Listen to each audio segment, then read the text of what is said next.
चंद्रपूर जिल्ह्यातील ताडोबा अंधारी व्याघ्र प्रकल्पातील नर बछडा वाघ T91 यशस्वीरित्या जेरबंद. मोहर्ली वनपरिक्षेत्र येथे मानवी वस्तीच्या परिसरात वारंवार होता वावर. चंद्रपूर जिल्ह्यातील ताडोबा अंधारी व्याघ्र प्रकल्पांतर्गत मोहर्ली वनपरिक्षेत्र बफर येथे मानवी वस्तीच्या परिसरात वारंवार शिरकाव करत मानवी जीवितास धोका निर्माण करणारा नर बछडा वाघ T91 वन विभागाच्या पथकाने यशस्वीरित्या जेरबंद केले आहे. जेरबंद केलेल्या वाघास सध्या transit treatment centre TTC Chandrapur येथे हलविण्यात आले आहे.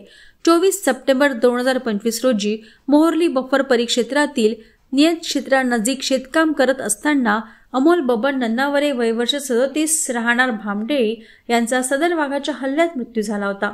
20 ऑक्टोबर 2025 रोजी आदेश जारी झाल्यानंतर मानव वन्यजीव संघर्ष टाळण्यासाठी आणि आणखी मनुष्यहानी होऊ नये म्हणून या वाघाला जेरबंद करून transit treatment centre TTC Chandrapur येथे हलविण्याचे निर्देश दिले होते. त्याची अंमलबजावणी झाली आहे.